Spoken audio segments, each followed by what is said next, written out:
อันนี้แม่งถือมึงจะยิงแม่งต้องยิงให้ตายถ้าแม่งไม่ตายมึงเราตายจำไว้2499อันธพาลของเมืองถ้าเอากลับมาสมมติถ้าพูดกันในยุคนี้นะเป็นหนังที่มีแม่งเยอะชิบเป๋งเลย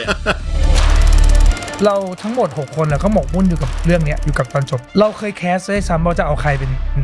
ป็นผู้หญิงคนเนี้ย เป็นน้อยหน่าตอนโตใช่แม้ทุกสิ่งทุกอย่างจะเปลี่ยนไปแต่ว่าเด็กถักเปียแก้มแดงคนนี้มันยังเหมือนเดิมดากันดาจริงๆก็รักไข่ย้อยมากใช่ไหมใช่พอมันพูดไปแล้วมันไม่เหมือนเดิมอ่ะไม่อยากเป็นแฟนอยากเป็นเพื่อนมากกว่าผมคิดว่าดากันดารู้สึกงั้นแหละมันมีวลีหนึ่งที่ผมรู้สึกได้นะฮะเกียรติยศเนี่ยต้องขุดเองมันไม่ได้มากับนามสกุลของเราไม่ได้มากับฐานะของพ่อแม่ซึ่งส่วนนี้เป็นส่วนที่ทุกคนต้องขุดเองความห่วยมันก็ไม่ได้แย่ขนาดนั้นนะเนาะบางทีมันก็ไปดีเลทกับคนอื่นด้วยใช่ฉันก็เคยพลาดแบบนั้นฉันก็เคยอกหักอย่างนี้ฉันก็เคยอย่างนั้นทำให้เราคอนเน็กกับคนใหม่ๆได้ด้วยความห่วยมันก็ไม่ได้แย่นักหรอกที่ทำให้เรามาถึงจุดนี้ได้อะไรเงี้ย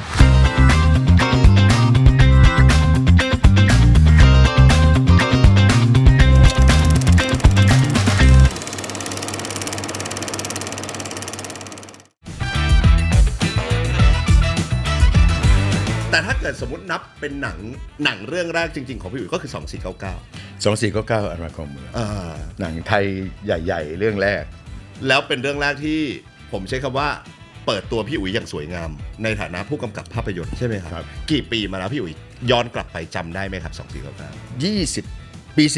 4027 ปีพอดีเฮ้ยจริงเหรอมันนานขนาดนั้นแล้วเหรอง่ายขนาดนั้นทุกวันนี้ในช็อตใน TikTok คนยังตัดมาเป็นคลิปสั้น ลง2499อยู่เลยอ่ะจะ30อยู่แล้วพี่อุ๋ยเริ่มต้นมันยังไงจากจุดไหนก่อนหลังจากที่เคาะไอเดียกันแล้วข้อมูลดิบจริงๆมันมาจากหนังสือซึ่งหลายคนตอนหลังหลายคนก็บอกว่าพี่เปี๊ยกมั่วเอาไม่ได้เขียนจากจริงๆพี่เปี๊ยกไม่ได้อยู่ในแก๊งด้วยซ้ำอะไรอย่างเงี้ยไอ้นั่นก็เป็นเรื่องข้างหลังเพราะว่าเรามีคนและพี่เปี๊ยกเขาจะมีชีวิตอยู่ตอนนั้นใช่ไหมแล้วก็มีคนที่นั่งอยู่ข้างหน้าเราเนี่ยเขาบอกว่าเขาเป็นคนนี้ใช่ไหมเราจะปฏิเสธยังไงเราก็เริ่มจากโอเคอ่านหนังสืออย่างละเอียดอีกครั้งแล้วก็ถอดมาว่ามีโครงสร้างไหนบ้างที่เราชอบจากหนังสือเล่มนั้นอันไหนที่ไม่เอาก็ไม่เอาไม่ยุ่งไม่ได้ก็อย่ายุ่งนะก็ถอดเอาจากหนังสือเล่มนั้นมาส่วนหนึ่งมาเป็นเรื่องย่อส่วนหนึ่งนะฮะแล้วก็สัมภาษณ์คนสัมภาษณ์พี่เปียกเองสัมภาษณ์คนนู้นคนนี้ที่มีอายุใกล้เคียงกับตรงนั้นว่าแบบว่าเขาไลฟ์สไตล์เขาเป็นยังไงเขามีชีวิตอยู่ยังไงคนอื่นๆที่ไม่เกี่ยวกับเส้นทางนี้แต่ว่าเราต้องการเห็นบริบทรอบข้างว่าเวิลด์ของประเทศไทยตอนนั้นเป็นยังไงอะไรอย่างเงี้ยผู้คนเป็นยังไงกินอยู่ยังไงใช้ชีวิตยังไงเสร็จแล้วก็พอได้โครงสร้างเราก็มาจัดโครงสร้างเหมือนว่าเราจะเล่าเนี่ยนะ1อย่างนี้2อย่างนี้3นี่ไล่ไปจนจบเรื่องแล้ววิสิตก็รับหน้าที่เขียน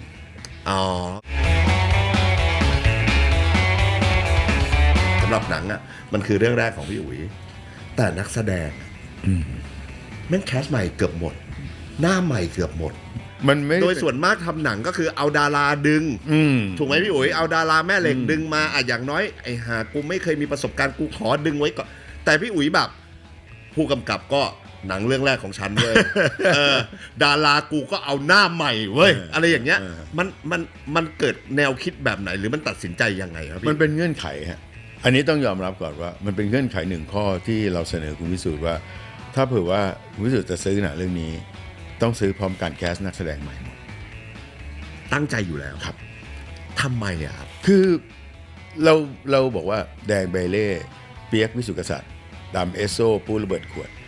แหลมสิงห์สอนรามเทพิทักษ์สมชายเข็มกัดไล่มาอย่างเงี้ยนะไล่ไปมอสปฏิพานโน่นนี่นั่นผมไม่เชื่อคนหนึ่งว่ามัน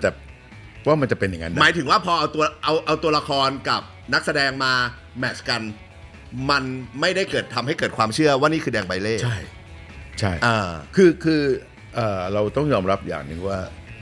ระบบนักแสดงของเราเนี่ยเราไม่ได้มีระบบเป็นระเบียบโรงเรียนอะไรเป็นเรื่องเป็นราวเหมือนกับต่างประเทศที่เขาเปลี่ยนเป็นใครก็ได้ครับหรือถ้าเป็นระดับพี่เอกสรพงษ์เนี่ยเขาก็เทิร์นตึ้งเขาก็เป็นจ่าคนนั้นไปได้เลยอะไรอย่างเงี้ยคือการแสดงแบบนั้นแล้วก็ วิธีการเล่นหนังแบบนั้นเนี่ยมันไม่เกิดขึ้นในประเทศไทยจริงๆคือผมเชื่อว่าพอเป็นพี่หนุ่มสอนรามพี่เต๋าสมชายเลงมาอย่างเงี้ยนะฮะไม่แบบใครก็ร้ายก็ตายอีกอ่ะพี่โมดปราโมทแสงสอนหรือผมก็ติดอ่ะผมไม่ใช่คนดูติดป่ะไม่รู้อาจจะไม่ติดเลยแต่ผมติดครับผมไม่เชื่อถ้าผมไม่เชื่อในตัวละครแล้วผมเชื่อว่าผมทำงานไม่ได้พอโปสเตอร์หนึ่งออกที่มันเป็นช่องนะฮะยาวๆแล้วก็แดงใบเล่ทุกคนมายืนดูกันแบบใครวะ แล้วก็จำนะว่าคนนี้ชื่อแดงใบเล่คนนี้ชื่อปุ๊ระเบิดขวดคนนี้แหลมสิงห์คนนี้แต่ไม่จำเลยอ่ะครับแล้วเราก็บอกว่าเฮ้ยการหาผู้ชายสัก 5-6 คนประดับวงการมันน่าจะเป็นเรื่องดีมันไม่น่าจะเป็นเรื่องไม่ดีในห้องประชุมเราเนี่ยเราใช้เวลาทำงานเรื่องนี้ประมาณ2 ปีนะฮะในห้องประชุมเราเนี่ยเรามีรูปพี่แดงตัวจริงพี่ปุ๊พี่ดำพี่ติดไว้หมดเลยอย่างเงี้ยนะแล้วเราก็บอกว่าแคสติ้งเอาอย่างนี้ฮะเอาอย่างนี้เลยคือให้มันได้เหมือนตัวจริงไม่ต้องเหมือนหน้านะแต่ว่าคาแรคเตอร์ให้มันเป็นอย่างเงี้ยแล้ววันหนึ่งเรายังทำโฆษณาอยู่ตอนนั้นเรายังไม่ได้ทิ้งไปซะทีเดียวนะเราก็ทำโฆษณาททของการท่องเที่ยวอะไรเงี้ยแล้วตาติ๊กเนี่ยเขาก็มาแคสโฆษณาไม่ได้มาแคสหนังไม่แล้วเขานั่งอยู่ผมยาวประมาณไหล่เนี่ยแล้วก็หน้าสิวๆมีเหล็กดัดฟันอยู่แล้วเขาก็นั่งสนึกภาพเสียเลยที่ติ๊กเจ็ดของผมจริงๆแล้วก็เขาก็มานั่งอยู่เก้าอี้รอคิวขึ้นไปแคสข้างบนห้องแคสหนึ่งข้างบนแล้วเราก็เดินจากห้องประชุมออกมาเราก็เจอเขาเฮ้ยน้องมาทำอะไรผมมาแคสทครับแล้วเราก็โอเคลงไปกินข้าวข้างล่างเสร็จเดินขึ้นมาก็เห็นมันนั่งอยู่อีกน้องมานี่ชื่ออะไรชื่อติ๊กครับมาลากเข้ามาเทียบหน้ากับแดงใบเล่ตรงเนี้ยครับติ๊กยืนเฮ้ยใช่เลยเฮ้ยใช่เลยเล่นหนังไหมไม่เล่นครับผมจะเรียนหนังสือผมเป็นนักดนตรีเรียนหนังสืออะไรเงี้ยไม่เอาด้วยตอนแรกไม่เอาไม่เล่นว้าวไม่เล่นชีวิตผมกำลังแบบผมเรียนหอการค้าพี่เป็นนักดนตรีครับนักดนตรีเล่นทำวงเล่นดนตรีไม่มีเวลาหรอกพี่ติ๊กเป็นรุ่นพี่มหาลัยผมทันกันอยู่ตอนนั้นแกเรียนวิทย์วะมั้งใช่แล้วกำลังเฟี้ยวอยู่ผมยาวอะไรอย่างเงี้ยแต่ไม่เอาเราก็บอกว่าไม่เป็นไรเนาะเอาเรื่องย่อไปอ่านก่อนแล้วก็พอพี่อุ๋ยคิดแล้วว่าคนเนี้ยคือใช่แน่ๆมันฉายบางอย่างออกมาแล้วพอยิ่งไปเที่ยวกับรูปพี่แดงตัวจริงยิ่งแบบใช่อะแล้วก็เลยรีบโทรบอกคนที่แคสหนังบอกเอ้ยเนี่ยพี่น้อยผมเจอแล้วลองดูหน่อยเนี่ยเอาบทให้เขาเอาเรื่องย่อยเขาอ่านแล้วอะไรเงี้ยครับขอเบอร์ไว้ขอเบอร์แล้วก็เบอร์ให้คนพี่น้อยแคสติ้งเขาไปดูเขาก็คุยกันเขาไปอ่านบทอะไรมือประมาณ 2-3 วันมันโทรกลับมาพี่ครับยังรับแคสอยู่นะครับแคสอยู่ป่ะครับผมอ่านแล้วครับพี่โคตรหนุกเลยพี่แล้วมันก็เลยอะไรอย่างนั้นก็เรียกมาแคสสุดท้ายก็เลยได้พี่ติ๊กมาเป็นแดงใบเล่ไปถอดเหล็กดัดฟันไปรักษาสิวไปตัดผมไปอะไรอย่างเงี้ยก็เป็นขั้นตอน develop นักแสดงไปดูหลบตัวเข้าไปว่าอันนี้คือที่มาของแดงใบเล่ที่เป็นพี่ติ๊กเจดซึ่งตอนนั้นโนเนมมากแล้วตอนนี้คือพี่ติ๊กซุปตาไปแล้วอ่ะซุปตาไปแล้วอ่ะแล้วคนที่มาแคสบทนี้มีเยอะมากนะโจอี้บอยโอ้ยคนดังเต็มไปหมดเลยมาแคสเรื่องแต่พี่อุ๋ยมองว่ามันยังไม่ใช่คำนี้มันยังไม่แมทช์กับตัวละครใช่ครับยังไม่แมทช์นี่แม่งเถื่อนมึงจะยิงแม่งต้องยิงให้ตายถ้าแม่งไม่ตายมึงเราตายจำไว้อะไรพวกนี้อยู่ในบทไหมพี่อุ๋ยคือ2499อันธพาลของเมืองถ้าเอากลับมาสมมติถ้าพูดกันในยุคนี้นะเป็นหนังที่มีแม่งเยอะชิบเป๋งเลยคือมีมันคือประโยคจำประโยคฮิตแต่ว่ามันอยู่บ้างไม่อยู่บ้างอย่างเป็นเมียเราต้องอดทนอันเนี้ยไม่อยู่มันมายังไงฮะคือสดกันอย่างเงี้ยเหรอคือพี่สิทธิ์เขาเขียนมันมีไกด์อะไรบางอย่างแต่รู้สึกว่ามันยาวกว่านี้ครับมันไม่ได้โป๊ะอยู่อย่างเงี้ยมันยาวกว่ามันมีการอธิบายบางอย่างเงี้ยแล้วเวลามันไม่พอเรารู้สึกว่าเฮ้ยสิ่งนี้มันต้องกระชับ แล้วก็พอไอ้แดงเหน็บปืนฟาดเป็นเมียเราต้องอดทนจบเลยอะไรเงี้ยแบบว่ามันคมดีอ่ะ โคตรนักเลงอ่ะ มันมันคมดีมันพอดีอะไรอย่างเงี้ย แม่งใช้กันจนถึงทุกวันนี้ ไม่แล้วมันมีอีกหลายประโยคมากนะครับ ครับ พี่อุ๋ยครับ ครับ คือเช่นอะไรนะที่หมุยเชลโลตแถวนี้แม่งเถื่อน อันนี้ไม่ถือ อะไรอย่างเงี้ย ไม่แน่จริงอยู่ไม่ได้ อย่างเงี้ยหรือตอนที่เอาปืนให้แดงเงี้ยถ้ามึงจะยิงมึงยิงให้ตาย มึงยิงไม่ตายเราตายอะไรเงี้ยคือพวกนี้คือทั้งบทมันก็มีไกด์ มีฮะ แต่ว่ามันก็อย่างที่บอกฮะความยาวความสั้นเราก็ต้องมาทำให้มันกระชับและให้มันอยู่ให้มันอยู่ในไม่งั้นจะพูดเป็นหนังพูดมากอ่ะเราหนังคือพี่เป็นคนที่ทำหนังไม่ค่อยชอบพูดทำหนั ภาพเล่าเรื่อง ชอบใช้ความรู้สึกมากกว่าอะไรเงี้ยวันนี้ก็พยายามจะพอมันมีประโยชน์ยาวๆมา เดี๋ยวนี้ก็ยังเป็นนะครับเพราะแบบตอนไปเขียนแม่งคิดอะไรก็ไม่รู้เขียนยาวเหยียดเลยพอเอาจริงๆแล้วแบบพูดเท่านี้พอละคือด้วยบริบทเวลานะเพราะอย่างนี้ฮะเวลาเราเขียนบทอะเราจินตนาการแล้วเรายังจินตนาการไม่ออกว่าตัวละครเขาจะทำอย่างนี้ได้ยังไง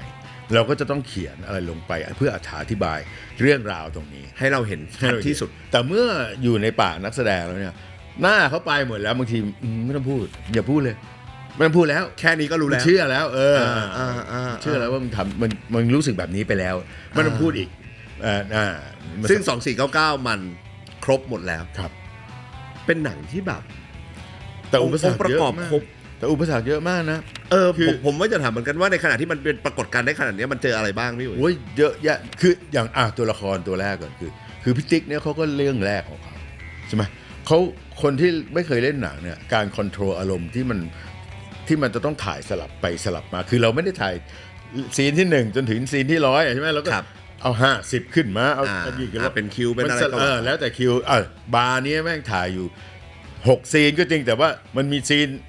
30 50 18อะไรอย่างเงี้ยมันไม่ได้เรียงกัน คือมันไม่ได้คอน ใช่มันไม่ได้คอนติเนียไปเพราะฉะนั้นแล้วเนี่ยการคอนโทรลอารมณ์ของตัวละครเนี่ยมันขึ้นอยู่กับเรา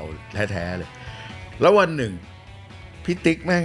อกหักในชีวิตจริง แล้วเราต้องมาเข้าซีนอย่างเงี้ย ผู้ช่วยแม่งวิ่งขึ้นไปบอกพี่ติ๊กร้องไห้อยู่ข้างสระน้ำผมร้องไห้ทำไมวะไม่มีใครรู้ใช่ไหมกูวิ่งมาดูมันกินเบียร์อยู่ร้องไห้อกหักชิปหายแล้วพรุ่งนี้มึงกับกูแม่งลุยกันแล้วแบบเอาไงวะเฮ้ยมึงเป็นไงเอาไงเดี๋ยวดูพรุ่งนี้ตาบวมเลยแบบเอาไงดีวะเราก็มือใหม่อ่ะ ก็หนังเรื่องแรกของพี่อุ๋ยด้วยเหมือนกันเชี่ยกูต้องทำยังไงกับมันวะกูต้องคอนโทรลไงวะก็แบบว่าเอาช้อนไปแช่เย็นมาประคบตา ทุกเทคนิคคือไม่ได้ยินมาอย่างนี้แล้วก็ตาเผื่อตามันจะหายบวมอะไรคือจะใช้วิธีตีเขาเรียกฉาก13 ห้างเราก็คิดว่าเราฉลาดมากเรียกชักกล2โรงเรียนมาเจอกันที่มันไม่ถูกกันครับที่เราถ่ายที่พนักหมายถึงว่าเอ็กซ์ตร้านะเอ็กซ์ตร้าเอาช่างคนที่ไม่ถูกกันจริงๆมาเลยพี่อุ๋ยโหดว่ะเกิดมันตีกันจริงๆกันทำไงแล้วก็ซ้อมแล้วมันมีวันซ้อมใช่ไหมพรุ่งนี้ถ่ายจริงวันนี้ซ้อมก็มาโอ้โหมันก็หน้าตาขมึงเกลียวกันมาเลยแบบไม่ถูกกันอย่างนี้เราก็ทุกอันเปลี่ยนให้เป็นแบบม็อกอัพนะไม้เมยม็อกอัพหมดนะไม่มีอะไรของจริงนะอย่าหลุดของจริงนะเว้ยเช็คดีๆให้ผู้ช่วยเช็คดีๆก็ตีไปก็วิ่งต้องโอ้มันยิ่งหายเลยตอนซ้อมมันโคตรมันเลยวันซ้อมแบบโคตรหนุกเลยชอบมากไอ้ตึกดีหมดเลยแบบโอเคดีสบายใจแล้วพรุ่งนี้มันถ่ายได้พอวันนี้ช้าขึ้นมาปุ๊บมีกล้องมาตั้งบนแพลตฟอร์มมันมีอุปกรณ์การถ่ายหนังมีไฟมีคนตีกันเชี่ยกล้องดัง เล่นหนังไงเมื่อวานไม่ได้เล่นหนังไงเมื่อวานกูจะซัดจริงเพราะว่ากล้องดังแอคชั่นเชี่ยกูต้องยังไงวะงงกันหมดเลยแบบแล้วมีแล้วก็เราก็ให้มันไม่ตีกันว่าคัดมันมีคนเดินมาหาพี่ประมาณ10 คนครับพี่ครับลืมไปว่าเดี๋ยวอยู่ในหนังนะเดี๋ยวพ่อด่ามาตีกันอะไรเงี้ย2499อันธพาลครองเมืองให้อะไรกับพี่ในภาพรวมจนมาถึงวันนี้ให้ความมั่นใจ นะว่าคือตั้งแต่เราเริ่มเข้าเรียนหนังสือในมหาวิทยาลัยศิลปากรเราก็รู้สึกว่าวันหนึ่งเรายูเลกาว่าเราเป็นใครนะเมื่อได้เปิดโลกตัวเองว่าเอ้ยฉันชอบทำงานโปรดักชันรับรู้ว่าตัวเองเราไปทำสารคดีไปทำงานก๊อกแก๊กไปเรื่อย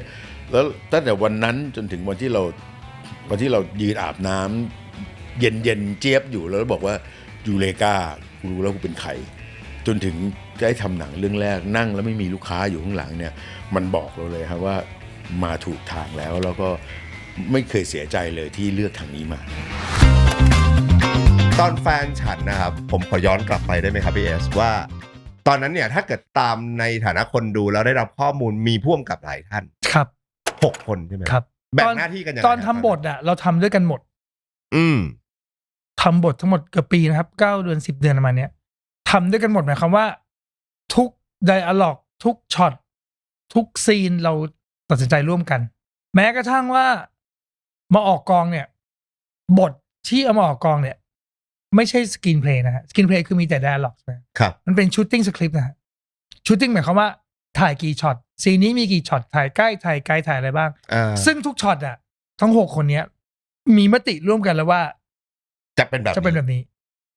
ต้องมีมติร่วมกันเป็นไบเบิลเป็นบทหนาเท่านี้ทุกคนพุ่งกับทุกคนเนี่ยยอมรับมาแล้วนะว่าเราจะถ่ายแบบนี้ซึ่งจริงความเป็นจริงอ่ะพอไปออกกองมันไม่มีทางเป็นอย่างนั้นอยู่แล้วล่ะนั่นน่ะสิมันต้องมีการแบบเปลี่ยนแปลงเพราะว่าปัจจัยต่างๆมันไม่ได้เอื้ออำนวย 100% สำหรับการถ่ายทำตามบทตอนออกกองเราแบ่งหน้าที่กันครับผมเป็น acting coach ผมเนี่ยดูแลนักแสดงเด็กดูแลการแสดงของเด็กกับครูเงาะก็เป็นเมื่อก่อนก็จูเนียร์ก็ยังเด็กๆอยู่ครับแล้วก็พี่ยงทรงยศปัจจุบันเป็นเจ้าของค่ายเพลงเนี่ยครับเขาเป็นตากล้องถ่ายเป็นตากล้องจริงๆยงเป็นตากล้องมาตั้งแต่ตอนเรียนแล้วครับเขาชอบถ่ายภาพใช่ครับแล้วก็มีพี่เดียวคุณวิชพัฒน์ซึ่งตอนนี้เป็นผู้บริหารอยู่ที่ GDS เนี่ยก็เป็นคนแบบเป็นเหมือนแคสติ้งดูแลเด็กและที่เหลือก็อยู่หน้ามอนิเตอร์นั่งเถียงกันไปก็แบ่งหน้าที่กันพี่ยงก็ดูทางภาพไปซึ่งทุกภาพทุกการบล็อกช็อตทุกคนต้องเวลาบล็อกช็อตเนี่ยบล็อกช็อตหมายความว่าวันนี้เราจะมาบล็อกช็อตในสถานที่จริงอันนี้ถ่ายแคบคืออันนี้นะแบ็คกราวด์เป็นนี้นะแสงมานี้บล็อกช็อตด้วยกัน6 คนทุกครั้งตีกันตายเหรอครับพี่ถามพี่เอสในมุมผู้กำกับที่บอกว่าน้ำตาไหลอยู่บ่อยๆอินกับอะไรแบบนี้ซีนของแฟนฉันที่ทำให้พี่อินที่สุดอะมีไหมครับซีนเนี้ยมันเป็นซีนที่เราคุยกันนานมากคือซีนจบของหนังที่เจี๊ยบตอนโตเดินเข้าไปงานแต่งงานเราทั้งหมด6 คนแล้วก็หมกมุ่นอยู่กับเรื่องเนี้ยอยู่กับตอนจบเราเคยแคสได้ซ้ำว่าจะเอาใครเป็นผู้หญิงคนเนี้ยเป็นน้อยหน่าตอนโตใช่ถ้าเราไม่รู้จะเอาใครเล่นเราก็เอาไอ้โฟกัสเล่นไปเลยคือตอนแรกคิดว่าจะเป็นภาพถ่ายแล้วก็เป็นภาพถ่ายหมู่แต่ไอ้น้อยหน่ามันเป็นเด็กอยู่คนเดียวแล้วไปเล่าให้เพื่อนฟังเพื่อนบอกว่าอยงก็บอกว่าไม่ต้องภาพถ่ายหรอกเป็นภาพจริงไปเลยคือมันค่อยๆมาไอ้สิ่งเนี้ยมันค่อยๆคิดกันว่าทำยังไงให้ตอนจบเนี่ยมันภาพมันสอดคล้องกับไอ้ voice over ของไอ้เจี๊ยบที่บอกว่าแม้ทุกสิ่งทุกอย่างจะเปลี่ยนไปแต่ว่าเด็กถักเปียแก้มแดงคนนี้มันยังเหมือนเดิมเลยคืออะไรนะที่มันจะแทนไอ้คำนี้ได้เลยถ้าคิดตรงไปตรงมาก็ไอ้เด็กคนนี้มาแต่งชุดเจ้าสาวเลยอันนี้คือมันเป็นแบบถ้าเป็นภาษาหนังมันเหมือนแบบ magical realist ครับเหมือนว่าเรามองทุกอย่างในมุมมองที่เป็นภาพที่เราเคยเจอภาพที่เห็นอะไรก็ไม่รู้แต่ในหัวเราเป็นภาพนี้อะไรเงี้ยซีนที่แบบผมแม่งแบบน้ำตาไหลเยอะสุดน่าจะเป็นซีนวิ่งตามรถน้อยหน่าแล้วตอนที่ดูรอบแรกก็เข้าใจว่าทันแน่ๆจุดสำเร็จหนังไทยมันต้องทันว่าแม่งไฟแดงแล้ววิ่งตามแม่งต้องจอดได้คุยกันยืนคุยอะไรอย่างเงี้ยไม่ใช่ว่ะตั้งใจครับตั้งใจแต่ว่าถ้าเล่าเบื้องหลังมันอาจจะไม่ซึ้งก็ได้คือ เบื้องหลังแบบ สนุกมากเลยอ่ะอันแรกคือเนี่ยครับเราจำมาโน่ได้มาโน่ที่ไม่เคยพูดเลยทั้งเรื่องอ่ะ ครับ แล้วพอในเรื่องเนี่ยเขานั่งรถไอ้ขนน้ำแข็งของบ้านไอ้ตีมา แล้วก็รถมันเสียแล้วก็พยายามเข็น เข็นเสร็จปุ๊บไอ้เจี๊ยบเห็นว่าจะไม่ทันก็เลยวิ่ง ครับ คราวเนี้ยพอมันวิ่งไปอ่ะ เราอยากจะให้แก๊งเนี้ยมันได้มีความสำคัญอะไรสักอย่างหนึ่งหรือว่ามันได้แบบสรุปอะไรบางอย่าง แล้วก็ให้เรื่องมันต่อเนื่องไปถึงตอนไอ้เจี๊ยบมันวิ่งตามรถน่ะระหว่างถ่ายอยู่อ่ะถ่ายซีนเนี้ยก็มานั่งคิดคือสิ่งที่เกิดขึ้นระหว่างการถ่ายทำมันเป็นอย่างนี้บ่อยมากนะฮะเตรียมการถ่ายไปนู่นนี่ปั๊บเราพุ่งกลับมานั่งเมาส์กันว่าแบบเอาไงดีนะอย่างนี้มันเดี๋ยวทำอย่างนี้อย่างนี้แล้วก็เฮ้ยหรือให้มันพูดดีวะมันไม่เคยพูดทั้งเรื่องนี้วะให้มันพูดไหมน่าจะฮานะเฮ้ยน่าจะฮาว่ะก็ในส่วนใหญ่เป็นอย่างเงี้ยแหละว่าถ้ามันเกิดอะไรขึ้นที่ไม่อยู่ในบทนะก็จะเมากันเงี้ยนี่มาเงี้ยเฮ้ยเอางี้ดีกว่าเงี้ยลองถ่ายไปเลยเทค 2 เทค 3 เทคแรกเอาอย่างนี้ไปก่อนอะไรเงี้ยเราก็เลยบอกว่าให้มันพูดเลยให้มันพูดแบบว่าปกติแล้วอะถ้าเราพูดถึงเรื่องอินเนอร์ของมาโนดอะเขาอะเป็นคนแบบอินเนอร์ไม่สามารถทะลุบุคลิกออกมาได้คือบางคนมันเงียบมากจนกระเงียบมากไม่กล้าแสดงออกจนกระทั่งแบบรู้สึกอะไรก็ตาม ครับ คือสีหน้าไม่เท่าความรู้สึกอะแต่อันเนี้ยมันพุ่งพล่านมากๆมันแบบรู้สึกตื่นเต้นแบบรู้สึกอยากให้เพื่อนไปทันมากๆอะไรเงี้ยมันก็เลยทะลุออกมาให้ตะโกนว่าแบบเจี๊ยบไปให้ทันนะซึ่งคนดูไม่เคยได้ยินเสียงนี้มาก่อนเลยไปบอกไอ้หยกนักแสดงเนี่ยบอกหยกเดี๋ยวอันเนี้ยนะปุ๊บแล้วหยกพูดนะเจี๊ยบไปให้ทันนะให้ตกใจบอกพี่ผมพูดด้วยเหรอตั้งแต่เล่นมาแล้วเล่นมา20 กว่าวันแล้วไม่เคยพูด50 คิวอ่ะถ่ายมา40 กว่าวันแล้วแบบไม่เคยพูดสักคำเลยอ่ะได้พูดดีใจไปอวดแม่อย่างเงี้ยอวดแม่รออยู่หลังมอนิเตอร์ได้พูดแล้วแล้วก็ให้พูดบอกว่าวิ่งปุ๊บกำลังถ่ายปุ๊บถ่ายหน้าหยกเงยหน้ามาหอบตะโกนเจี๊ยบไปทันนะหลังมอนิเตอร์อึ้งใหญ่เลยสัตว์ไม่ตลกซึ้งว่ะไอ้เหี้ยซึ้งเฉยคือความตั้งใจตอนแรกคืออยากให้มันดูเพราะมึงไม่เคยพูดใช่แต่พอมันคือเรื่องบางเรื่องอ่ะมันทะลุความตลกไปเนาะบางทีความตลกมันเป็นแค่เบื้องหน้ามันไม่ใช่อินเนอร์มันไม่ใช่สิ่งที่ช็อตแล้วมันเล่าแต่พอมันเล่าอย่างนั้นไปแล้วเราอยู่มาทั้งเรื่องมันก็เลยแบบไอ้เหี้ยที่ดีกว่าที่คิดเยอะมันดีพอมันทะลุเปลือกไปแล้วอ่ะมันไม่ฮาแต่มันอาจจะมีคนฮานะแต่ว่าสำหรับคนทำอ่ะโอ้มันแบบมันได้มันมาแล้วก็อีกอันหนึ่งคือตอนที่ไอ้เจี๊ยบวิ่งตามรถอ่ะครับคือช็อตสุดท้ายสองช็อตสุดท้ายก็คือว่าด้านเนี้ยถ่ายไปเนี่ยรถวิ่งไปแทนสายตาเจี๊ยบ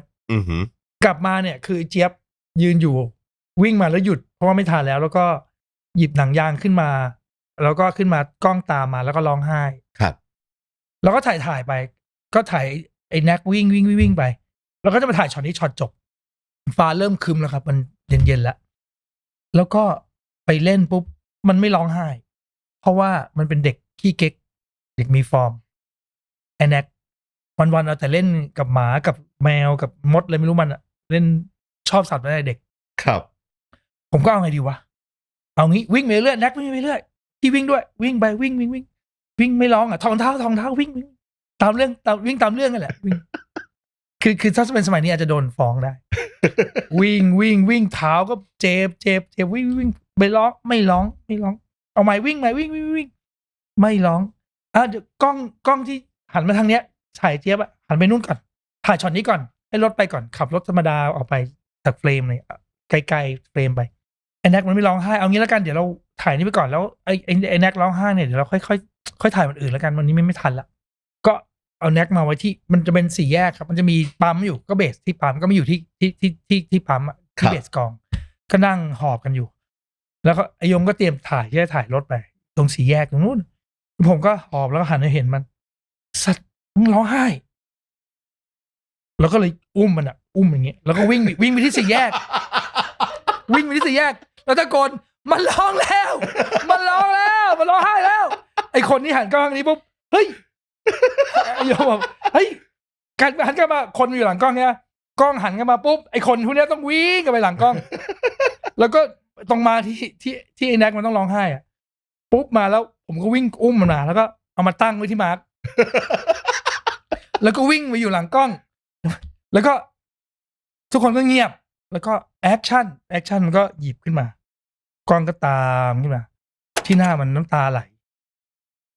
สักได้ประมาณสัก5-6 วินาทีฝนตกฝนแม่ข้างหลังแล้วพอคัดปุ๊บฝนก็ตกเลยแล้วทุกคนก็วิ่งเข้ามาในร่มแล้วคัดนั้นคือคัดเดียวที่ฉันในหนัง แล้วเป็นคัดเดียวที่ได้ ที่ได้อันนั้นในหนังถ้าสมมุติว่าดูดีๆมันจะมีฝนเริ่มแหมะมาแล้วก่อนเราตัดคัดนั้นตัดช็อตนั้นไปอันนี้คือเบื้องหลังซีนที่เอบอกว่าประทับใจ เพื่อนสนิทปีนี้20 ปีพอดี ใช่ครับ20 ปีเพื่อนสนิทพอดีพี่ซันนี่พี่เอ๋พี่โอปอพี่นุ่นณวันนั้นก็แทบจะเป็นผมไม่ใช่คำว่าเป็นนักแสดงที่คนยังไม่ค่อยรู้จักขนาดนั้นจริงๆใหม่หมดเลยครับใหม่หมดเลยในมุมของการกำกับทำไมถึงกล้าที่จะเอานักแสดงใหม่มาใส่ในหนังแล้วซัดมันแล้วมันดันสักเซสด้วยอะครับพี่มันถูกตัดสินใจถูกคิดด้วยอะไรครับจริงๆแล้วฮะจริงๆแล้วถ้าพูดแค่ในแง่ของการทำหนังไม่พูดถึงแง่มาร์เก็ตติ้งนะพูดถึงเรื่องทำยังไงให้คนเชื่อว่าตัวละครนี้มันมีจริงๆอ่ะถ้าเป็นไปได้สำหรับผู้กำกับทุกคนอ่ะก็อยากให้นักแสดงใหม่หมดแหละเพื่อให้คนดูเชื่อว่าตัวละครตัวนี้มันไม่ใช่ดาราคนเนี้ยถ้าตัดความสำเร็จในทางการตลาดออกไปนะต้องการคนที่หน้าใหม่เล่นได้เหมาะสมกับบทใช่ตัวละครแบบเสมือนเป็นคนเดียวเขาเกิดมาเพื่อเล่นบทนี้เลยอะไรอย่างเงี้ยแต่ว่าเป็นไปไม่ได้เพราะว่าความสามารถหรือว่าการโปรโมทหรืออะไรต่างๆโชคดีที่ว่าช่วงแรกๆของ GTH ครับทางบริษัทคือเขาแล้วแต่เลยนะครับบางเรื่องก็สมควรจะมีดาราบางเรื่องก็คิดว่าควรจะเป็นนักแสดงใหม่อะไรเงี้ยคือไม่มีข้อจำกัดสำหรับผู้กำกับเป็นหนังเรื่องแรกของพี่เอสด้วยใช่ปะที่กำกับเต็มตัวใช่ยากไหมครับคำว่ายากไหมเพราะมันดีมากครับมันเป็นเพราะว่าผมชอบหนังสือเล่มนี้มากเลยมั้งกล่องไปรษณีย์สีแดงใช่ผมชอบมากมันมีอะไรที่พี่ใส่เข้ามาเพิ่มเติมจากในหนังสือบ้างครับในเพื่อนสนิทคือต้องขออนุญาตเพราะว่าเอไม่ได้อ่านกล่องไปรษณีย์สีแดงจริงๆก่อนเป็นกล่องไปรษณีย์สีแดงเนี่ยมันเป็นหนังสือเชิงสารคดีนะครับสารคดีท่องเที่ยวคือในหนังเนี่ยถ้าเปรียบเทียบสัดส่วนอะพูดถึงการท่องเที่ยวเนี่ยครึ่งนึงเลยนะฮะเขาจะบอกว่าเกาะเต่ามีอะไรบ้างหาดนู้นหาดนี้อะไรเงี้ยครับที่พังงานจริงๆแล้วเขาไปเกาะเยอะกว่านั้นนะครับในหนังสือเกาะนางยูนเกาะอะไรที่แถบอันดามันนะฮะครับแล้วพูดถึงเรื่องเชียงใหม่พูดถึงเรื่องชีวิตของเด็กมช.ของที่เชียงใหม่เนี่ยจะเป็นเรื่องที่มันเป็นคล้ายๆกับเรื่องแต่งมากกว่าจะเป็นสารคดีแต่ว่าที่พังงานเนี่ยคือท่องเที่ยวเลยครับเพราะฉะนั้นเนี่ยสัดส่วนของมันในหนังสือมันก็จะครึ่งครึ่งที่เป็นนิยายอ่ะเขาสร้างขึ้นมาเพื่อให้มันสามารถจะเล่าเรื่องการท่องเที่ยวได้เพราะฉะนั้นเวลาเราทำอะฮะส่วนที่ท่องเที่ยวเราก็ตัดทิ้งหมดเลยก็เหลือส่วนที่เป็นความสัมพันธ์จริงๆแล้วมันก็เป็นพล็อตหลวมๆอยู่นะฮะว่าเขาชอบดากันดาเขามาเจอนุ้ยแล้วเขาความสัมพันธ์มันมากขึ้นส่วนที่พังงานก็มีความสัมพันธ์แล้วก็มันจะเล่าขนานกันจริงๆแล้วในหนังสือก็เล่าสายภาษาบางอย่างเงี้ยแหละผ่านการเขียนบันทึกแล้วก็โปสการ์ดครับแต่ในหนังมันมีภาษาภาพอยู่แล้วก็ตัดไปตัดมาได้แล้วก็ใช้โปสการ์ดใช้ไดอารี่เป็นไม่มีไดอารี่ซะด้วยซ้ำไปเป็นหนังสือภาพวาดอะไรเงี้ยหนังสือภาพวาดแล้วก็เติมเข้ามา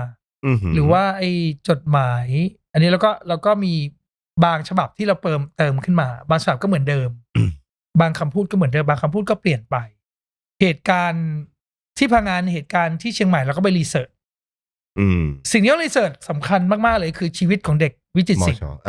เพราะผมก็ไม่เคยรู้จักเด็กพวกนี้เหมือนกันผมเรียนนิเทศครับก็ไปคลุกคลีไปรู้จักไปแบบอ๋อมันเป็นแบบนี้เขาคุยกันแบบนี้นะเขาอยู่กันแบบนี้อะไรอย่างเงี้ยฮะแล้วก็เติมเข้าไปแต่ว่าโดยส่วนใหญ่พอเราเอาเฉพาะเรื่องที่เป็นเรื่องเล่าในหนังสือมาเราก็เอามันมาขยาย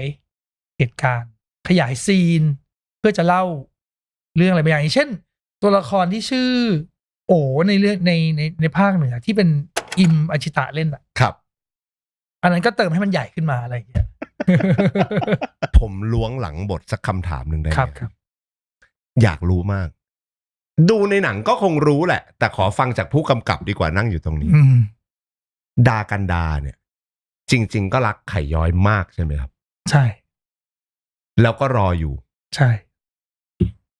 แล้วทำไมเขาไม่พูดออกไป ในเมื่อตัวเขาเองก็ดูเป็นผู้หญิงที่มั่นอกมั่นใจ ในตอนที่ขายย้อยสารภาพรักอะเขามีแฟนอยู่แล้ว ตอนที่สารภาพว่าฉันรักแก ใช่ คือเขามีแฟนอยู่ แล้วระหว่างทางอ่ะทำไมมัน คือผมว่าถ้าเราคิดว่ามันเป็นเรื่องจริงอะนะ อืม ผมคิดว่ามันก็เป็นเรื่องจริงของใครหลายๆคนแหละ ซึ่งคนเขียนบทเรื่องเนี้ย คุณหมู่เนี่ยที่ผมคือเขาเก่งอยู่แล้วเขาเป็นนักเขียนที่เก่งอยู่แล้ว และที่ผมเอาเขามาเขียนเนี่ยเพราะเขาอะเป็นนักรักเพื่อนมืออาชีพ นักรักเพื่อน มืออาชีพ ในรุ่นเดียวกันเนี่ย แอบชอบ เรียกว่านักแอบชอบเพื่อนแล้วกัน แอบชอบไป10 กว่าคน 10 คน แห้วหมด เขาถึงเหมาะสมในการเขียนเรื่องนี้ ผมใช้คำว่า เชี่ยวกรำ ใช่ คือผมก็เป็นนะ บางทีกับเพื่อนอ่ะ ก็รู้สึกว่าแบบขี้ไม่เอาดีกว่า คือกูบอกกูไปแสดงออกมากเนี่ย แล้วสุดท้ายพอเลิกกันปุ๊บเนี่ย กูก็ไม่ได้เป็นเพื่อนกับมึงดีวะกูไม่แลกอะกูไม่แลกอะไรแบบนี้แน่ๆคือมันก็มีคนแรกมันก็จะมีคนที่รู้สึกว่า เราไม่ไหวแล้วเราคงอดทนกับความรู้สึกแบบนี้ที่เราเก็บไว้ในใจไม่ไหวแล้วเราคงพูดอ่ะ ครับ แต่บางคนก็ไม่พูดเลยนะบางคนใกล้ชิดกันมากเหมือนแฟนเลยแต่ไม่เคยพูด เพราะว่าเขากลัวว่าพอมันพูดไปแล้วมันไม่เหมือนเดิมอ่ะไอ้ผู้หญิงก็จะรู้สึกว่าแบบอุ๊ยต้องตีห่างแล้วเพราะกูไม่อยากเป็นแฟนอยากเป็นเพื่อนมากกว่าอะไรเงี้ยผมคิดว่าดากันดารู้สึกงั้นแหละ ได้ดู MV เพลง I'm Okay Not Okay ดู ในฐานะผู้กำกับหนังเรื่องนี้มาก่อน จริง ๆ ได้คุยกับทางผู้กำกับ MV ไหมฮะ ไม่ได้คุยเลยครับ คือมีคนบอกผมว่าจะมีอะไรบางอย่างเกี่ยวกับเกี่ยวกับบอยปอดแล้วก็เอาอิเลเมนต์เพื่อนสนิทไปใช้ พูดบอกแค่นี้ แล้วก็ไม่มีใครบอกอะไรผม แล้วก็สุดท้ายผมเห็นพร้อมทุกคนนี่แหละ คือจริง ๆ แล้วอ่ะในครั้งแรกที่เห็นเลยนะฮะ เขาก็คือหากันมาแล้วเขาก็เปิดดู ครั้งแรกที่เห็นเนี่ย แล้วพอสัมภาษณ์บอกว่า บอกชื่อหน่อยบอกว่าดากันดาผมก็ตกใจ แล้วก็ลองดูว่า สิ่งที่ผมคิดคือว่าผมอยากเห็นว่าไอ้ดากันดาพอมันโตขึ้นมาแล้วอายุเท่านุ่นเนี่ยมันเป็นยังไงวะคือมีความรู้สึกเหมือนกันแหละว่านุ่นเล่นเป็นดากันดามันจะยังไงนะอะไรเงี้ยแล้วก็รู้สึกว่าเฮ้ยมันใช่ว่ะมันเป็นดากันดาที่โตขึ้นจริงๆว่ะแล้วยิ่งไอ้ซันโผล่มานี่ผมตกใจเลยเพราะมันเป็นจริงๆมันเล่นเป็นไข่ย้อยจริงๆอ่ะคือแบบเฮ้ยมึงไม่ลืมนี่ว่ามึงยังเป็นไข่ย้อยอยู่เลยอ่ะแบบว่าเก่งจังวะคืออันดับแรกคิดว่าเก่งจังวะแบบ แล้วหลังจากที่ความคิดหายไปเป็นความรู้สึกอะแล้วเราก็รู้สึกแบบโอ้ยดีใจจังเลยเนาะเขาได้เจอกันแล้วเนาะ GDS เคยจะทำแบบเหมือนไซส์สตอรี่อะครับเหมือนกับว่าเหตุการณ์ในหนังแต่ละเรื่องของ GDS มันมีไซส์สตอรี่อะไรบ้างอะไรเงี้ยครับแล้วพี่เก้เคยคิดกับผมอะนั่งคิดแบบว่าเคยจะทำเรื่องนี้แหละแต่ว่าไม่ได้ทำเรื่องอื่นครับสุดท้ายแล้วอะที่พี่เก้ผมคิดไว้คือไอ้ไข่ย้อยกลับไปเชียงใหม่ได้กับดากันดาแล้วก็ภาพที่เห็นคือไข่ย้อยซักผ้าแล้วก็ดากันดาอุ้มลูกอยู่แล้วก็มีรถเบนซ์คันหนึ่งขับมาจอดแล้วก็เป็นนุ้ยเดินลงมาแล้วก็นุ้ยอ่ะได้กับเศรษฐีเป็นพ่อเลี้ยงภาคใต้ไข่ย้อยต้องมาแล้วโดนดากันดาด่าว่าแบบมึงทำงานบ้านดีๆหน่อยซักผ้าเสร็จแล้วไปถูพื้นด้วยเลยอันนี้คือไซส์สตอรี่ใช่ที่ตอนแรกตั้งใจจะทำกับพี่คุยกับพี่เก้งไว้คือถ้าไม่เป็น MV ตัวนี้ก็จะเป็นภาพนี้แหละก็ให้คนดูเลือกเอากันจะเป็นภาพไหนดีแล้วครับพี่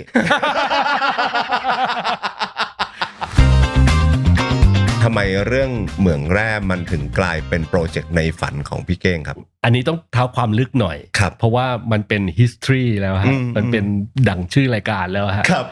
คือเหมืองแร่เนี่ยมันคือหนังสือเรื่องสั้นของพี่อาจินอาจินบรรจพันธ์ครับซึ่งแกเป็นเด็กวิทย์วะจุฬา ในสมัยที่ประเทศไทยเนี่ยมันมีสอนวิศวะแค่ที่จุฬา ครับ คณะเดียวในยุคนั้นประมาณปี 2,400 ประมาณปี 2,490 ทำนองนี้ครับแกเข้าปี 89 ครับ แกเข้าวิศวะจุฬาปี 89 แล้วก็แกก็มารีไทร์ปี 2รีไทร์ปี 2นะฮะตอนปี 2492 89ถึง92ครับคือตกปี2อยู่ 2-3 หนนะฮะแล้วแกก็รีไทร์แล้วก็กฎของวิศวะจุฬาเนี่ยเขาคือว่าถ้ารีไทร์วิศวะจุฬาห้ามสอบเข้าวิศวะจุฬามันมีกฎในยุคนั้นใช่ไหมครับในยุคนั้นผมไม่รู้ว่าในยุคนี้มีป่ะนะฮะแต่ในยุคนั้นมันเป็นแบบนั้นคือหมายถึงว่ารีไทร์แล้วรีไทร์เลยไม่มีสิทธิ์กลับมาเรียนแล้วใช่ก็เหมือนกับคนที่ฉลาดที่สุดในประเทศไทยในปีนั้น50 คน100 คนเนี่ยแกเป็นคนหนึ่งที่ถูกรีไทร์ออกมาครับแล้วก็แกก็มาเป็นกรรมกรอยู่เหมืองแร่คือเหมือนในหนังที่พี่เก้งเล่าเลยใช่ก็เป็นกรรมกรอยู่ในเหมืองแร่ครับแกได้รวบรวมสิ่งที่แกรู้สึกทุกคนที่แกรู้จักเรื่องราวต่างๆที่แกไปประสบเนี่ยใน4 ปีนั้นนะฮะกลับมาเขียนที่กรุงเทพหลังจากที่เหมืองแร่ล่มแกกลับมาแล้วคือสิ่งต่างๆที่เป็นประสบการณ์อ่ะมันเป็นเขาเรียกก็ตกผลึกเลยครับแล้วแกก็เลยมาเขียนเป็นเรื่องสั้นค่อยๆทยอยเขียนทีละเรื่องซึ่งไม่ต่อกันไม่เรียงระยะเวลาคือแกคิดถึงใครคิดถึงเหตุการณ์อะไรก็เขียนเรื่องนั้นคือไม่ได้เรียงไทม์ไลน์ไม่ได้เรียงเวลาฮะก็เขียนแล้วก็โอ้โหตัวต่างๆเยอะมากเลยตาชุ่มตามหมาไอ้หวนไอ้ไข่อะไรแบบไอ้ไข่ก็มี4 เรื่อง8 เรื่องโกต๋องเป็น10 เรื่องเป็นเรื่องสั้นๆนะเรื่องหนึ่งก็3-4-5 หน้าครับแล้วก็พอแกตกผลึกแล้วมาเขียนที่หลังอ่ะมันเลยเป็นความรู้สึกหักมุมทุกเรื่องเนี่ยทำเรื่องธรรมดาเนี่ยฮะแต่ว่าพอเหตุการณ์มันผ่านมาแล้วแกพยายามมาเขียนใหม่ให้น่าสนใจแกก็จะใช้วิธีการกลเม็ดในการเล่าแล้วมันหักมุมอ่ะแล้วอะไรที่มันถึงขั้นไปอยู่ในฝันของพี่เก้งหมายถึงว่าถึงขั้นอยากเอามาทำเป็นหนังคืออย่างที่ผมบอกว่าผมเกิดไม่ทันครับผมไม่รู้เลยนะว่าเหมืองแร่เนี่ยมันคืออะไรมันทำยังไงวะเรือขุดยังไงวะแล้วแต่ว่าพอแกบรรยายทุกสิ่งเนี้ยมันเหมือนกับเราจินตนาการมันมีเหมืองแร่ของผมอ่ะครับมันมีเหมืองแร่ของผมอยู่ในหัวตลอดเวลาเป็นเหมืองแร่ที่ผมไม่เคยเห็นจริงๆเลยอ่ะผมไม่เคยเห็นว่าชุดพนักงานเหมืองแร่เป็นยังไงแต่ว่าสิ่งที่แกบรรยายอ่ะมันเด่นชัดมากเลยอะฮะเราก็เลยรู้สึกว่าโอ้โหทำเรื่องนี้มันในฝันมากเลยนะผมไม่รู้เหมือนกันว่าจะมีฝีมือทำมันได้ขนาดไหนเก็บไว้ตั้งแต่เมื่อไหร่ครับตั้งแต่ตอนที่อ่านครั้งที่2คือตอนอ่านครั้งแรกเนี่ยเด็กๆก็คืออ่านมันอยู่ตรงไหนก็อ่านเข้าใจบ้างไม่เข้าใจบ้างคิดว่าไม่ครบ140 กว่าตอนหรอกครับครับเพราะว่าก็แล้วแต่ว่าคุณตาผมหรือคุณพ่อผมเขาจะซื้อเล่มไหนมันก็ไม่ครบหรอกครับแต่เป็นจำนวนมากอ่ะแต่ว่ามาสะกิดใจสุดๆเนี่ยตอนที่เรียนหนังสือจบแล้วได้มาทำงานครั้งแรกครับแล้วมันมีรวมเล่มอันนี้รวมครบชุดเลยฮะ147 ตอนมันรวมเป็นแบบรวมเล่มพิมพ์โดยสำนักพิมพ์หมึกจีนได้ซื้ออ่านตอนที่เรียนจบแล้วก็ไปทำงานที่แรก โอ้แล้วผมพบเลยอ่ะผมคิดถึงคือพอครั้งที่2ที่ได้อ่านเนี่ยยิ่งอ่านยิ่งคิดถึงตัวเองครับบอกว่าโอ้นี่เราอยู่ในเหมืองแร่ของเราเหมือนกันนะมันมีวลีหนึ่งที่ผมรู้สึกได้นะฮะกับตัวเองผ่านทางหนังสือเหมืองแร่ในเวลานั้นนะฮะคือเกียรติยศเนี่ยต้องขุดเองเกียรติยศของเราอะฮะคือ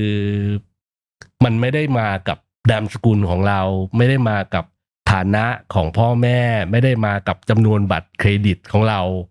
ไม่ได้มากับอะไรเลยครับคือเรามาด้วยตัวเองแล้วเราต้อง พิสูจน์ตัวเองให้ทุกคนในที่ทำงานเห็นเองนะครับว่าเราดีพอที่จะเป็นส่วนหนึ่งในของที่ทำงานขององค์กรนั้นได้หรือเปล่าซึ่งส่วนนี้เป็นส่วนที่ทุกคนต้องขุดเองแสดงว่าในการทำหนังเรื่องนี้คือพี่เก้งผมใช้คำว่าเนรมิตเหมืองแรกขึ้นมาใหม่1เหมืองใช่ครับองค์ประกอบทุกอย่างก็จะอยู่ตรงนั้นหมดเลยใช่ฮะคือ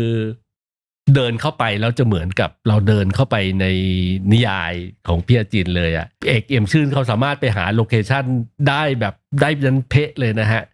เดินขึ้นเนินเป็นนิดนึงก็จะมีร้านกาแฟอยู่ซ้ายมือแยกซ้ายเลี้ยวเข้าไปครับถ้าตรงไปป่าช้าแล้วก็จะกลายไปเป็นบ้านพักของอาจินนะฮะครับใช่ไหมฮะผ่านป่าช้าก่อนถ้าเลี้ยวซ้ายก็ไปสุดที่ออฟฟิศหลังออฟฟิศเป็นโรงล้างแร่แล้วก็เป็นบ่อเรือขุดคือเดินเนี่ยเหมือนเดินอยู่ใน Universal เลยเหมือนเป็นแบบแลนด์1แลนด์ใช่สิ่งที่ยากที่สุดในตอนการทำตอนนั้นน่ะคือว่าเป็นข้อบกพร่องของเมืองไทยนะฮะคือเมืองไทยเราเนี่ยเป็นประเทศที่เราไม่เก็บของกันไม่เก็บฟุตเทจไม่เก็บวิดีโอไม่เก็บหลักฐานไม่เก็บอะไรเลยคือทันทีที่เหมืองแร่ล่มในประเทศไทยเนี่ยเรือขุดทุกลำเครื่องมือต่างๆเนี่ยถูกขายหรือไม่ก็ถูกขโมยไปเก็บไว้เป็นของที่ระลึกในบ้านไม่เคยมีการเก็บเรือขุดเนี่ยถูกตัดแล้วก็ขายเป็นเศษเหล็กเราไปพยายามจะหาภาพหาหลักฐานต่างๆถึงขนาดว่าไปที่คณะวิศวะแผนกเหมืองแร่เลยนะฮะมันยังหายากอ่ะคือรูปหนึ่งที่จะเป็นเหมือนเรือขุดแบบที่พี่อาจินบรรยายอ่ะมันยังยากมากเลยอ่ะปรากฏว่าภาพที่ดีที่สุดของเราเนี่ยคือภาพหนึ่งเป็นภาพขาวดำใหญ่ๆที่ติดอยู่ที่โรงแรมถาวรจังหวัดภูเก็ตเป็นภาพขาวดำคืออันนั้นนะฮะเป็นเหมือนเปรียบเสมือน reference สำคัญของการเขียนเรื่องการสร้าง production design ของเรื่องนี้ใช่พอเราลงมาทำจริงระยะเวลาอุปสรรคเงื่อนไขหรือใดๆก็ตามจากสิ่งที่มันเกิดขึ้นทั้งหมดในระยะเวลาของมหาลัยเหมืองแร่ครับพี่เก้งได้อะไรจากมันจากหนังเรื่องนี้มันเป็นบทเรียนล้ำค่าสิ่งที่ผมได้เนี่ยมันเหมือนกับการที่เราค้นพบในความสำเร็จของคนทุกคนในโลกนี้นะฮะไม่ว่าเราจะอ่านหนังสือ How to เล่มไหนๆเนี่ยว่าคนนู้นเราจะสำเร็จด้วยอะไร8ประการ10ประการเนี่ยมันจะกลับมาที่4ข้อนี้เท่านั้นเลยอ่ะคืออิทธิบาท4คุณอยากสำเร็จอะไรเนี่ยฉันทะวิริยะจิตตะวิมังสาคือเราต้องรักแล้วก็ฝักใฝ่ทำมันอย่างเต็มที่เอาจิตเอาใจอยู่ในมันแล้วในที่สุดเนี่ยถ้าเราได้สำรวจตัวเองว่ามันดีเพราะอะไรไม่ดีเพราะอะไรเราจะกลายเป็นผู้ชนะฮะอิทธิบาท4เท่านั้นเลยอ่ะเหมือนกับที่พี่อาจินเขาอินกับเหมืองแร่จนเขาสามารถจะขยี้มันได้147ตอนอ่ะผมว่าเขาอินมากนะเขาเอา4ปีมาบิดออกมาเป็น147ตอนอ่ะถ้าเรียกว่าการไปเหมืองแร่4ปีของแกกับบรรยากาศในสภาพแวดล้อมในตอนนั้นนะครับแม่งประมาณอิทธิบาท50เลยฮะโอ้โหแกอดทนจริงๆอ่ะกว่าแกจะข้ามไปแต่ละบาทนี่แบบว่าโอ้โหมันหนักหน่วงมันรุนแรงจริงๆตั้งแต่ตอนแรกเลยที่พี่หมูอยากจะทำ mockumentary ใช่ไหมเราใช้คำว่า mockumentary The Success ทำไมถึงอยากจะทำเรื่องราวเกี่ยวกับวงดนตรีเพราะว่าน่าจะที่คณะครับที่นิเทศจุฬาก็คือจะเชียร์ให้แต่ละคนเนี่ยทำเรื่องที่ตัวเองอินเป็นโปรเจกต์จบเพราะว่าเราจะได้เหมือนรู้จักมันดีหรือว่าสามารถเล่ามันได้อย่างลึกซึ้งนะครับผมก็เลยเลือกการเล่นดนตรีเพราะว่า หนึ่งก็คือผมชอบเล่นดนตรี ครับ ตั้งวงดนตรีกับเพื่อนตั้งแต่มัธยมมาจนกระทั่งมหาลัยอะไรเงี้ยฮะก็เป็นเรื่องที่เราถนัดเรื่องที่เราชอบเรื่องที่เราอิน ครับ แล้วเราก็เล่นไม่ได้เรื่องเท่าไหร่ด้วยเหมือนตัวละครเลยเราก็ลย คือเหมือนในหนังเลย ประมาณนึงคิดว่าน่าจะเล่นดีกว่านิดนึงแต่ว่า แต่ก็คือในหนังเวอร์ชันหนังสั้นผมเอาเพื่อนๆรุ่นน้องอะไรเงี้ยฮะมาเล่นแต่ว่าผมเอาเหมือนคนที่จริงๆเล่นกีตาร์เก่งผมเอามันมาเล่นเป็นมือกลองอะไรเงี้ยเอาคนแบบที่เล่นอีกเล่นเป็นมือกลองเนี่ยไปเล่นเป็นมือกีตาร์พอมันมาเล่นในหนังมันก็เลยเล่นห่วยจริงๆครับแล้วไอ้บทของซักซีดห่วยขั้นเทพแบบมันถูกปรับมาทั้งหมดกี่ดราฟกว่ามันจะเป็นดราฟปัจจุบันที่เราได้เห็นในโรงครับมีเป็นหลาย10เลยครับซึ่งเป็นปกติเหมือนกันฮะสำหรับบทหนังของ GTH อะไรเงี้ยครับตอนที่สรุปกันออกมาครับผมอยากรู้ว่าไอ้ซักซีดเนี่ยมันอยากจะเล่าอะไรอ่ะหมายถึงตอนแรกเลยนะพี่หมู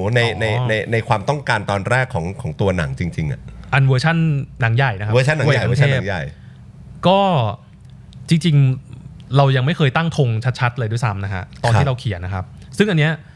พวกผมคนเขียนบทกันนะฮะ5 คนเนี่ยเราก็มีคำถามเหมือนกันนะครับพวกเราก็ยังไม่รู้ขนาดนั้นด้วยซ้ำว่าหนังเรื่องนี้มันจะจบแล้วมันจะบอกอะไรกับคนดูเหรอมันมีแค่ว่าเราผ่านสิ่งเหล่านี้มานะมันมีความบ้าคลั่งมันมีความผิดหวังมันมีหลายอารมณ์เหลือเกินที่มันเคยเกิดขึ้นนะครับแล้วพี่เก้งพี่วันก็บอกว่าน้องๆไม่ต้องเป็นห่วงเรื่องนั้นบอกว่า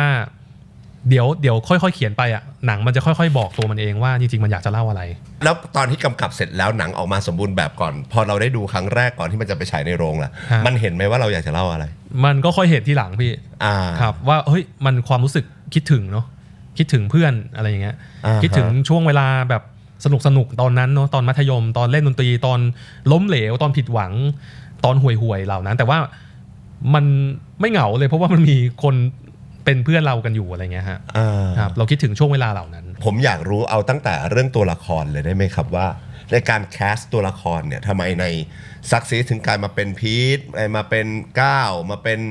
ใครนะลูกกระแหลมชื่ออะไรนะแนทครับแนทอะไรอย่างเงี้ยถ้าการแคสตัวละครมันมายังไงแล้ววิธีในการเลือกตัวละครในหนังเรื่องนี้พี่หมูดูยังไงได้เข้าไปมีส่วนร่วมไหมครับ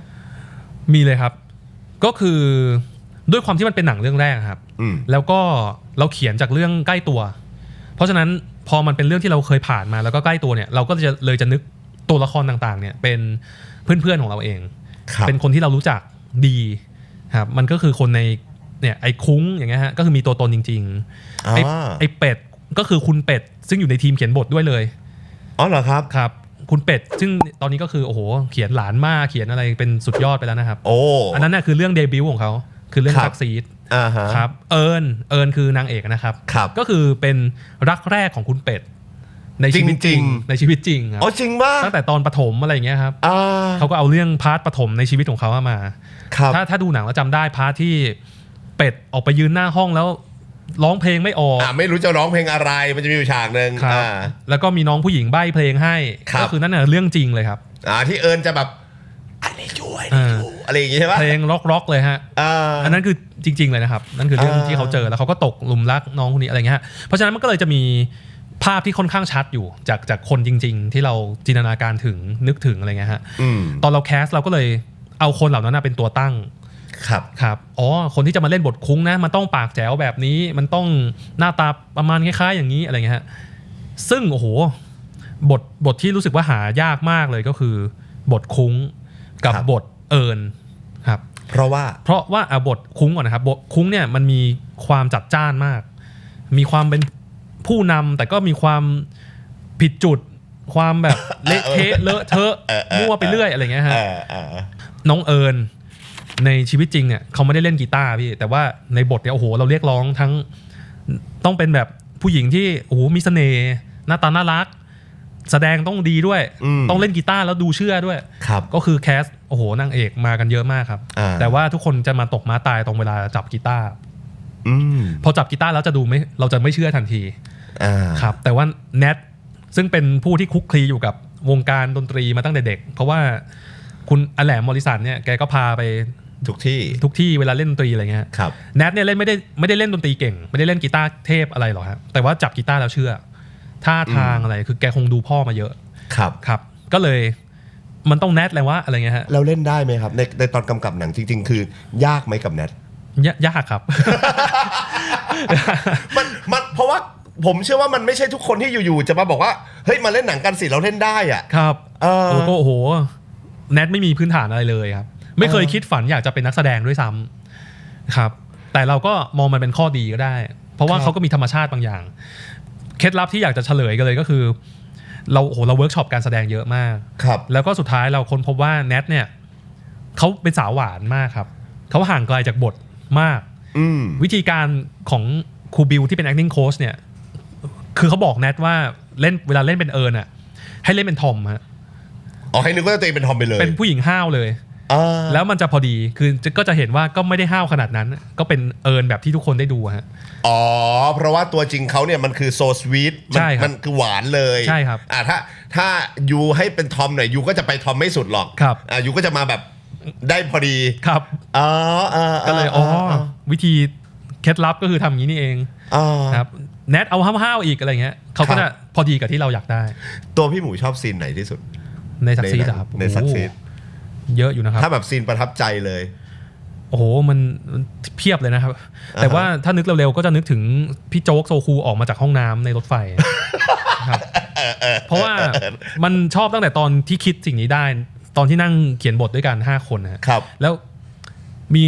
พอพูดอันนี้ขึ้นมาครับแล้วทั้ง5คนหัวล้อกากแบบขำลั่นเลยครับว่ามันรู้สึกว่าตลกมากๆเลยมันเพี้ยนมากมันบ้ามากอะไรเงี้ยจำได้ว่าคิดอันนี้ได้ที่เชียงใหม่ครับแล้วรอจะถ่ายซีนนี้ให้ได้เลยครับแล้วตอนถ่ายก็คือขำกันแทบตายเลยครับเพราะพี่โจ๊กตอนนั้นแกยังไม่ได้เล่นหนังเรื่องอื่นมาก่อนเลยแกเพิ่งมาเล่นอันนี้ครั้งแรกครับแล้วแกก็เดินออกมาแล้วก็มีพี่อีก2คนที่เป็นบอดี้การ์ดเดินออกมาแล้วแกก็แจกแว่นกันแดดให้คนดูด้วยไอ้คนที่นั่งข้างๆแล้วแกก็ตั้งใจเล่นมากครับแล้วก็โอ้โหขำมากแล้วพอมันไปอยู่ในหนังจริงๆแล้วคนแบบขำอันนี้จนตบมือฮะนั่นเป็นครั้งแรกที่ผมทำหนังแล้วมันมีคนดูจนหัวเราะจนตบมือเป็นครั้งแรกเราเลยโอ้โหเราดีใจมากๆครับหนังเรื่องนี้สมมุติถ้ามันเป็นนิทานอีสปอะหนังเรื่องนี้สอนให้รู้ว่าก็คงจะเป็นประมาณว่าความห่วยมันก็ไม่ได้แย่ขนาดนั้นนะเนาะครับบางทีก็ดีเหมือนกันนะชีวิตที่แบบเคยผ่านความห่วยมาความห่วยทำให้เราได้รู้ว่าความมันไงเดียวเหมือนกับเราไม่ได้มองความห่วยแย่นักอะฮะดีจังที่เราเคยห่วยแบบนั้นผมว่ามันเป็นมวลๆคล้ายๆอย่างเงี้ยเพราะว่าผมรู้สึกงั้นจริงๆครับหลังจากทำหนังเรื่องนี้ออกมาแล้วอะเหมือนเราย้อนมองกลับไปในประสบการณ์ชีวิตทั้งหลายของเราที่มันเคยไม่ได้ดั่งใจเราครับความอกหักความจีบหญิงไม่ติดความประกวดแล้วตกรอบล้มเหลวต่างๆในชีวิตอะพี่ครับมันคือแบบวัตถุดิบชั้นดีเลยในการเอามาทำหนังการเอามาเล่าเรื่องในการเอามาถ่ายทอดอะไรบางอย่างคือไม่ต้องทำหนังก็ได้แต่เอาแค่เอามาเล่าให้ฟังกันก็สนุกแล้วอะไรเงี้ยฮะแล้วบางทีมันก็ไปรีเลทกับคนอื่นด้วยใช่ฉันก็เคยผิดพลาดแบบนั้นฉันก็เคยอกหักอย่างนี้ฉันก็เคยอย่างนั้นทำให้เราคอนเน็กกับคนใหม่ๆได้ด้วยก็เลยมองว่าความห่วยมันก็ไม่ได้แย่นักหรอกที่ทำให้เรามาถึงจุดนี้ได้อะไรเงี้ยอันนี้น่าจะเป็นบทสรุป